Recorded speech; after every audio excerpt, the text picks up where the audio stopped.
Tihar jail అధికారుల తీరుపై కోర్టుకు ఫిర్యాదు చేసింది బీఆర్ఎస్ ఎమ్మెల్సీ కవిత. కోర్టు ఆదేశాలేవీ అమలు కావడం లేదని ఫిర్యాదులో తెలిపారు. కనీసం మంగళసూత్రం కూడా వేసుకునేందుకు ఒప్పుకోవడం లేదంటున్నారు. కవిత ఫిర్యాదును స్వీకరించిన కోర్టు రేపు విచారణ జరపనుంది. ఢిల్లీ లిక్కర్ కేసులో రిమాండ్ ఖైదీగా తిహార్ జైలుకు వెళ్లారు కవిత.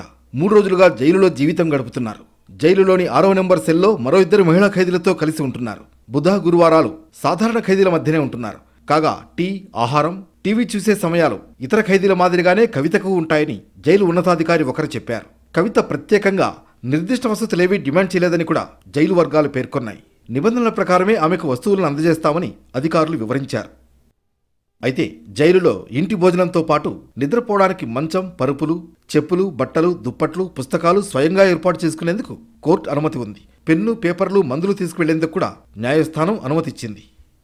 అయితే జైలు అధికారులపై అన్యాయంపై కోర్టుకు ఫిర్యాదు చేశారు కవిత. జైల్లో ఉన్న తనకు ఇంటి భోజనం, మందులు, కళ్లద్దాలు, నగలు వేసుకునేందుకు అనుమతిచ్చింది కోర్టు. అయితే అవేవీ జైల్లో అమలు కావడం లేదని కోర్టుకు ఫిర్యాదు చేశారు కవిత. ఇంటి భోజనం, మందులు, కళ్లద్దాలకు అనుమతి ఇవ్వడం లేదని కంప్లైంట్ చేశారు.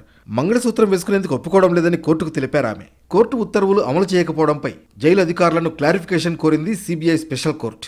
కవిత ఫిర్యాదుపై ఎల్లుండి విచారణ జరపనుంది కోర్టు. అటు కవిత మధ్యంతర బెయిల్ పిటిషన్పై ఏప్రిల్ 1వ తేదీలోగా సమాధానం ఇవ్వాలని కూడా కోర్టు ఆదేశించింది.